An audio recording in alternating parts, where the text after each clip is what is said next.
বিগত আওয়ামী লীগ সরকারের ১৫ বছরে দেশ থেকে পাচার হয়েছে প্রায় ১৭,৬০,০০০ কোটি টাকা, ডলারের হিসেবে যা প্রায় $১৫০ বিলিয়ন। আবার দেশি ও বিদেশি উৎস থেকে ঋণ নেওয়া হয়েছে ১৫,৫৮,০০০ কোটি টাকা। অন্যদিকে কোনো নিয়ম নীতির তোয়াক্কা না করে অতিরিক্ত ৬০,০০০ কোটি টাকা ছাপিয়ে বাজারে ছেড়ে দিয়েছে আওয়ামী লীগ সরকার। আবার ব্যাংক থেকে ঋণ নিয়ে ফেরত না দেওয়ার পরিমাণও ২,১১,০০০ কোটি টাকা। ফলাফল দ্রব্যমূল্য বৃদ্ধি, ডলার সংকট এবং ভঙ্গুর অর্থনীতি। যদি বাজারে জিনিসটার দাম কমানো যায় তাহলে আমাদের এখানে আসার কোনো প্রশ্নই আসে না। কিভাবে কিনবো? আমি ৯,০০০ টাকা বেতন পাই, আমার সংসার চালানো খুবই কষ্ট। কোনো দেশের সরকার চাইলেই ইচ্ছে মতো টাকা ছাপাতে পারে না।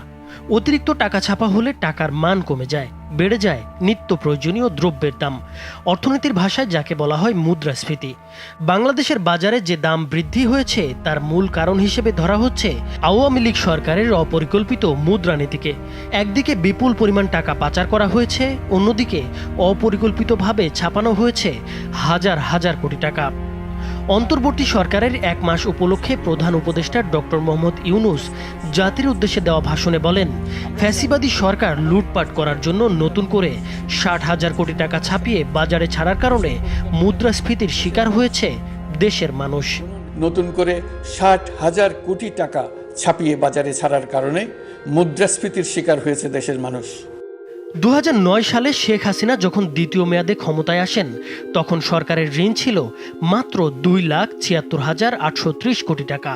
আর ছাত্র জনতার গণ অভ্যুত্থানের মুখে তার টানা চতুর্থ মেয়াদের সরকারের পতনের সময় দেশের মোট ঋণের পরিমাণ দাঁড়ায় ১৮,৩৫,০০০ কোটি টাকা। সেই হিসেবে আওয়ামী লীগের ১৫ বছরের শাসনামলেই সরকারের ঋণ বেড়েছে ১৫,৫৮,২০৬ কোটি টাকা। অর্থাৎ মোট ঋণের ৮৫%ই আওয়ামী লীগের বিগত ১৫ বছরের। সরকারের পরিচালনা ব্যয় মেটানো ও উন্নয়ন কর্মকাণ্ডের কথা বলে দেশি বিদেশি উৎস থেকে এই ঋণ নিয়েছে শেখ হাসিনা সরকার। এই সময়ে বিপুল পরিমাণ অর্থ পাচার হয়েছে ইউরোপ, আমেরিকা সহ বিভিন্ন দেশে।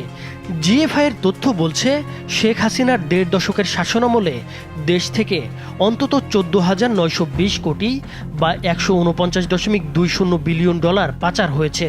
বাংলাদেশি মুদ্রায় এর পরিমাণ দাঁড়ায় অন্তত ১৭,৬০,০০০ কোটি টাকা।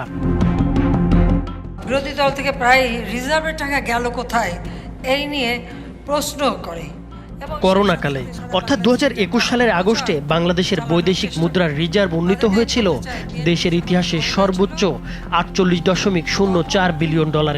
অথচ আওয়ামী লীগ সরকার ক্ষমতাচ্যুত হওয়ার সময় তারা রেখে যায় মাত্র $২০.৪৮ বিলিয়ন।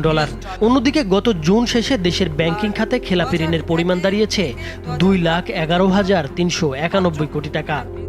২ লক্ষ কোটি টাকা আমাদের ব্যাংকিং খাত থেকে চলে গেছে। Not by too many families, but by 4 families or 5 families. দায়িত্ব নেয়ার পর পাচারের অর্থ ফেরাতে নানা উদ্যোগ নিয়েছে অন্তর্বর্তী সরকার।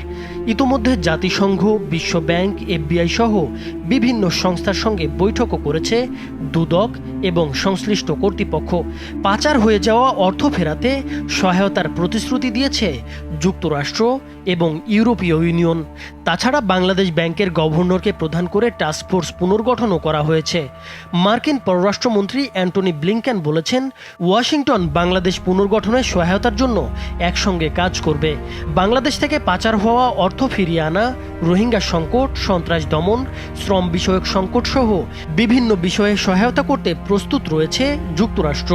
এছাড়া ইতোমধ্যে ৭১টি দেশে চিঠিও পাঠিয়েছে দুর্নীতি দমন কমিশন। অন্যদিকে বড় ঋণখেলাপিদের দ্রুত চিহ্নিত করে দেশে তাদের সম্পদ বিক্রি করে হলেও টাকা উদ্ধারের ঘোষণা দিয়েছে বাংলাদেশ ব্যাংকের গভর্নর। বড় বড় ডিফল্টার্স আছে তাদেরকে চিহ্নিত করে আমরা খুব